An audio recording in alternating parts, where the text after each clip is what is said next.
नमस्कार दोस्तों, आपका स्वागत है अपने YouTube चैनल PFP में। आज हम एक शानदार धमाकेदार फार्मा स्टॉक के बारे में बात कर रहे हैं जो कि हमें नीचे आता हुआ नजर आ रहा है, लेकिन घबराने की बिल्कुल भी ज़रूरत नहीं है। इस पर हमें नज़र बनाकर रखनी चाहिए। स्ट्रॉन्ग फंडामेंटल्स वाली कंपनी है, लॉन्ग टर्म में इसने शानदार रिटर्न्स बना कर दिए हैं। आप इसका प्राइस देखेंगे तो भी आपको पता चल जाएगा कितना ज़्यादा अच्छा रिटर्न्स इसने बना कर दिए हैं। इसी स्टॉक के बारे में बात करने वाले हैं, लेकिन उससे पहले अगर आपने चैनल को सब्सक्राइब नहीं किया है तो प्लीज़ सब्सक्राइब कीजिए और रेगुलर अपडेट्स पाने के लिए नोटिफिकेशन बेल को प्रेस कीजिए। साथ ही साथ टेलीग्राम चैनल को भी ज्वाइन कीजिए जिसकी लिंक डिस्क्रिप्शन बॉक्स में दी गई है।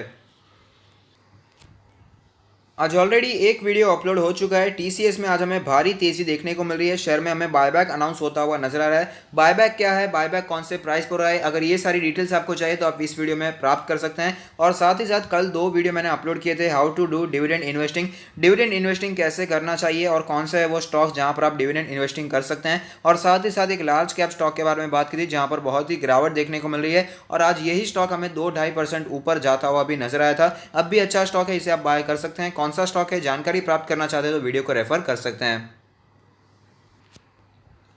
तो आप देख सकते हैं कंपनी का नाम है एबॉट इंडिया लिमिटेड। इसका प्राइस भी आपको पता ही है कितना महंगा हमें दिखाई देता है। 15,000 16,000 के आसपास का प्राइस दिखाई देता है। तो आप समझ सकते हैं कितने शानदार रिटर्न्स इसने बनाकर दिए हैं और इस रिटर्न्स के पीछे का रीजन क्या है वो भी मैं आपको इस वीडियो में बताने वाला हूं। इसके फंडामेंटल्स कितने स्ट्रांग हमें दिखाई देते हैं उसके बारे में हम चर्चा करने वाले हैं। एक लार्ज कैप कंपनी है जिसका मार्केट कैप 34,000 करोड़ से भी ऊपर का हमें दिखाई देता है। अगर बात करें लास्ट ट्रेडेड प्राइस तो 16,000 के आसपास का है, जो कि हमें 2.5% नीचे दिखाई दिया था। रिटर्न्स के प्रोफाइल के बारे में बात करें तो 1 वीक में 1% के पॉजिटिव रिटर्न्स हैं। 1 मंथ के बारे में बात करें तो 1% के नेगेटिव रिटर्न्स हैं। 1 ईयर के बारे में बात करें तो 53% के पॉजिटिव रिटर्न्स स्टॉक ने बनाकर दिए हैं।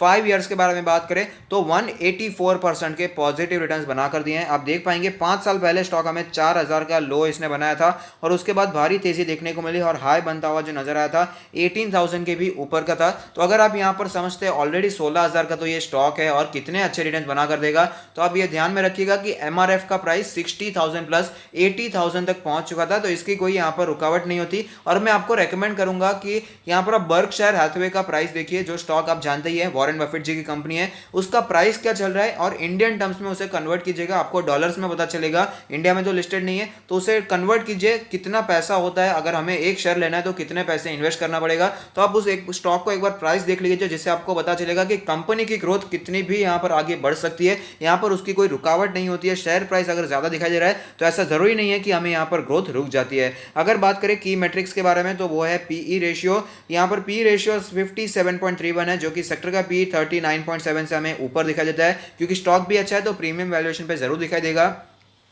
अगर बात करें यहाँ पर प्राइस टू बुक रेशियो के बारे में तो 13.97 है, जो कि सेक्टर का प्राइस टू बुक है 4.19, तो यहाँ पर महंगा दिखाई देता है। डिविडेंड यील्ड काफी शानदार है, 1.56% का डिविडेंड यील्ड हमें यहाँ पर दिखाई देता है, जबकि सेक्टर का डिविडेंड तो सिर्फ और सिर्फ 0.56% दिखाई देता है। तो डिविडेंड के मामले में भी हमें सेक्टर से आगे जाता हुआ नजर आ रहा है। कंपनी के प्रोफाइल के बारे में तो जैसे कि आपको बताइए कंपनी के अलग अलग प्रोडक्ट्स हमें यहाँ पर दिखाई देते हैं। डायग्नोस्टिक्स में, मेडिकल डिवाइसेस में, न्यूट्रिशनल्स और ब्रांडेड जेनेरिक फार्मास्यूटिकल्स में कामकाज करता है। ओवरऑल दवाई बनाने का कामकाज चलता है, नाम से ही पता चल जाता है। फाइनेंशियल रेंट एकदम ऊपर जाता हुआ ही नजर आ रहा है। अगर बात करें रेवेन्यू के बारे में तो 2017 में 3,000 करोड़ के आसपास की रेवेन्यू थी, जो कि बढ़कर हमें 4,000 से भी ज्यादा होती हुई नजर आती है।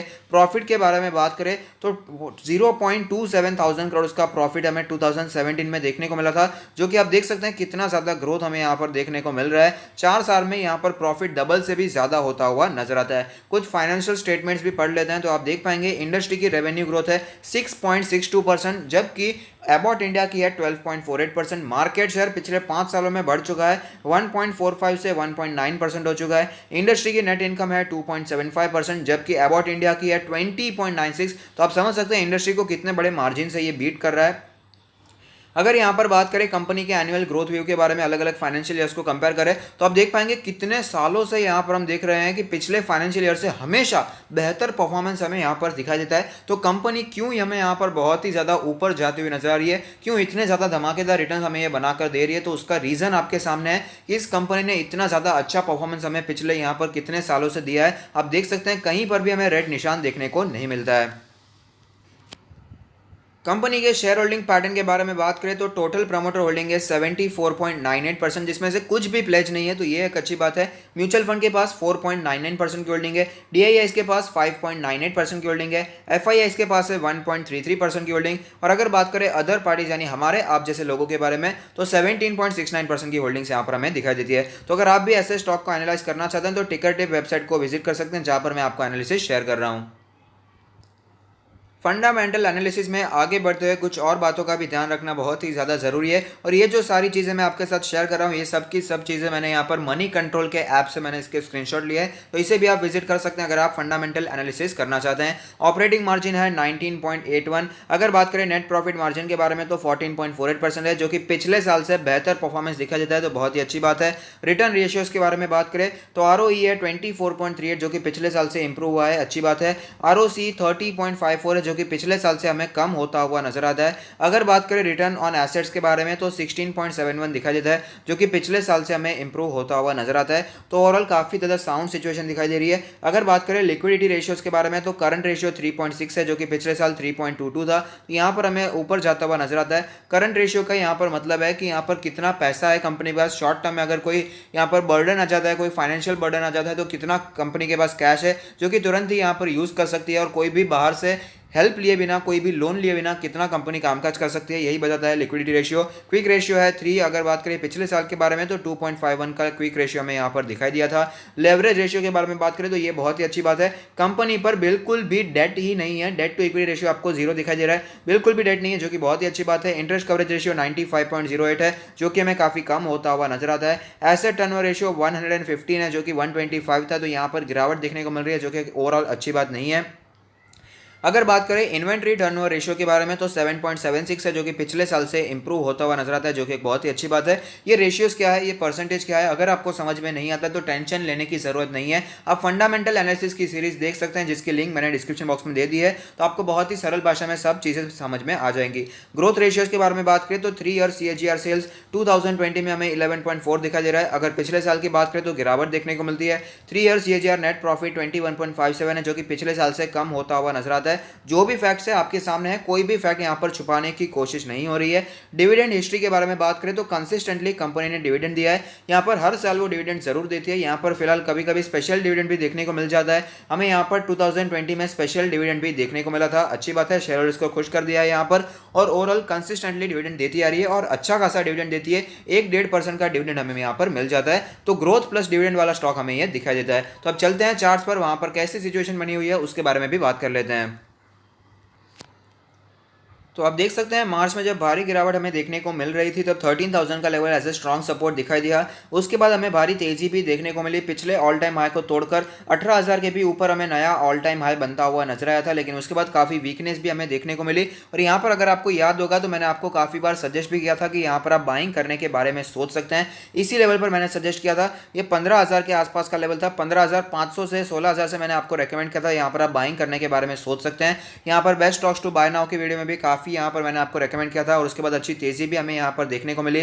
स्टॉक 17,000 के भी ऊपर जाता हुआ नजर आया था। तो स्विंग ट्रेडर्स को मैंने प्रॉफिट बुकिंग के बारे में भी बताया था, और यहाँ पर फिर से हमें वीकनेस बनती हुई नजर आ रही है, तो घबराना नहीं है, यहाँ पर हमें बाइंग करनी है। फंडामेंटल्स तो हमने देख लिए, कितने स्ट्रॉन्ग फंडामेंटल्स है ये आपको बताने की जरूरत नहीं है, ये आपको पता चल गया है। अगर बात करें यहाँ पर करंट सिचुएशन के बारे में तो आप देख पाएंगे यहाँ पर जो 100 डेज का EMA है एज ए स्ट्रॉन्ग सपोर्ट हमेशा हमें यहाँ पर दिखाई देता है। आप देख पाएंगे मार्च में जब क्रैश था तब भी यही सपोर्ट हमें दिखाई दिया था, और उसके बाद जब वापस हमें गिरावट देखने को मिली तो उसके बीच में ही हमें 100 डेज और 200 डेज के EMA के बीच में हमें स्टॉक सपोर्ट लेता हुआ नजर आया था, और वापस तेजी भी दिखाई थी। और फिलहाल स्टॉक अभी अपने 100 डेज के EMA के आसपास ही ट्रेड करता हुआ नजर आता है, और 200 डेज का जो मूविंग एवरेज है वो भी ज्यादा नीचे नहीं है, 15,133 का लेवल दिखाई देता है। तो 15,000 के आसपास का 200 डेज का EMA भी हमें यहाँ पर दिखाई दे रहा है। इंडिकेटर्स के बारे में बात करें तो मनी फ्लो इंडेक्स का नंबर है 43.11, काफी ज्यादा वीकनेस ओवर द टाइम देखने को मिली है। RSI के बारे में बात करें तो RSI का नंबर है 42.35। RSI में भी कंपैरेटिवली हमें यहाँ पर गिरावट ही देखने को मिल रही है, काफी समय से स्टॉक हमें थोड़ा सा वीक दिखाई दे रहा है। अगर बात करें यहाँ पर बॉलिंजर बैंड के बारे में तो आप देख पाएंगे स्टॉक अपने लोअर बैंड के आसपास आने की कोशिश करता हुआ नजर आता है। अगर बात करें यहाँ पर MACD के बारे में तो MACD में जो क्रॉसओवर की सिचुएशन हमें यहाँ पर दिखाई दे रही है, यहाँ पर बियरिश क्रॉसओवर चलता हुआ नजर आता है। पिवट पॉइंट्स के बारे में बात करें तो आप देख पाएंगे पिवट लेवल का जो सपोर्ट दिखा देता है 15,600 के आसपास का नजर आता है। इससे भी नीचे जाए तो 14,800 के आसपास भी एक लेवल हमें दिखाई दे रहा है। अगर बात करें यहाँ पर इसके ऑल टाइम चार्ट के बारे में, जहाँ पर एक कैंडल 1 मंथ को रिप्रेजेंट करेगी, जिससे हमें पता चलेगा कैसी मूवमेंट देखने को मिली है, तो आप देख पाएंगे धमाकेदार स्टॉक रहा है। मल्टी बैगर रिटर्न इस स्टॉक ने हमें बना कर दिए हैं। कभी भी ज़्यादा डीप करेक्शन तो स्टॉक में देखने को मिला ही नहीं है। यहाँ पर कंसोलिडेशन चलता हुआ नजर आता था 2016 के बाद। थोड़ा सा हमें यहाँ पर स्टॉक एक ही जगह पर हमें ट्रेड करता हुआ नजर आता था। तब भी सपोर्ट लिया था इसने 20 मंथ्स के ईएमए के आसपास, और वापस स्टॉक ने तेजी भी दिखाई थी। तो 20 मंथ्स का ईएमए काफी ज्यादा स्ट्रांग यहाँ पर सपोर्ट दिखाई देता है। तो यहाँ पर 20 मंथ्स का ईएमए जो फिलहाल कैलकुलेट होकर आता है वो है 13,384 के आसपास का लेवल। तो यहाँ पर अगर बात करें पोजीशंस के बारे में, तो अगर आपने ऊपर पोजीशन बनाकर रखी है, आप अभी लॉस में चल रहे हैं, तो मेरा मानना है फंडामेंटल्स कंपनी के स्ट्रांग है, तो यहाँ पर आपको लॉन्ग टर्म के लिए बने रहना चाहिए। अगर आपने नीचे पोजीशन बनाकर रखी है, आप अभी प्रॉफिट में चल रहे हैं, अगर आपने लॉन्ग टर्म के लिए लिया है तो कंटिन्यू होल्डिंग कीजिए। लेकिन अगर आपने शॉर्ट टर्म के लिए लिया है, तो ये जो सपोर्ट मैं आपको नोट डाउन करने वाला हूँ 15,000 का, ये सपोर्ट हमें जो दिखा देता है, जब स्टॉक ने पहले भी यहाँ पर सपोर्ट लिया था और 200 डेज का मूविंग एवरेज भी यहीं पर बनकर आता है, तो ये काफी ज्यादा इंपॉर्टेंट सपोर्ट है। अगर ये लेवल टूटता है तो हमें नीचे के लेवल्स दिखाई दे सकते हैं, तो इस पर आप फोकस करने के बारे में सोच सकते हैं। और ओवरऑल स्टॉक अच्छा है, आप अपने पोर्टफोलियो में जगह दे सकते हैं। और साथ ही साथ अगर आप अपना पोर्टफोलियो हमसे रिव्यू करवाना चाहते हैं, तो उसका लिंक भी हमने डिस्क्रिप्शन बॉक्स में दे दिया है। तो यहाँ पर आप इन्वेस्टिंग करने के बारे में सोच सकते हैं। जो फ्रेश इन्वेस्टर है, जो यहाँ पर बाइंग करना चाहते हैं, तो पहला सपोर्ट तो यहाँ पर बनकर आता है 100 डेज का ईएमए, जो कि काफ़ी ज़्यादा स्ट्रॉन्ग सपोर्ट हमें यहाँ पर दिखाई दिया है। तो जो 15,000 से करके 16,000 की रेंज है, पूरी रेंज काफ़ी ज़्यादा अच्छी रेंज है, जहाँ पर आप बाइंग करने के बारे में सोच सकते हैं। यहाँ पर आपको लग रहा होगा पूरी 1,000 रुपये की रेंज बता दी है, लेकिन अगर आप परसेंटेज में कैलकुलेट करेंगे तो ज़्यादा बड़ी रेंज नहीं है जहाँ पर आप इन्वेस्टमेंट करने के बारे में सोच सकते हैं। तो ये पहला सपोर्ट बनकर आता है 15,000 से 16,000 का लेवल, तो यहाँ पर इन्वेस्टमेंट के बारे में सोचा जा सकता है। और दूसरा जो इंपॉर्टेंट लेवल हमें चार्ट्स पर दिखाई देता है, वो है 13,000 से करके 14,000 का लेवल, जहाँ पर आप इन्वेस्टिंग के बारे में सोच सकते हैं। तो ये दो लेवल्स है जहां पर आप इन्वेस्टिंग कर सकते हैं। अगर आप इसे बाय एंड डिप्स करते हैं, तो लॉन्ग टर्म में आपको अच्छा मुनाफा देखने को मिल सकता है। ग्रोथ प्लस डिविडेंड वाला स्टॉक है, यहां पर आप इन्वेस्टमेंट करने के बारे में सोच सकते हैं। तो अगर आपको ये वीडियो पसंद आता है तो लाइक कीजिए, शेयर कीजिए, कमेंट कीजिए, सब्सक्राइब कीजिए और मुझे मोटिवेट कीजिए। Thank you, stay happy, happy investing.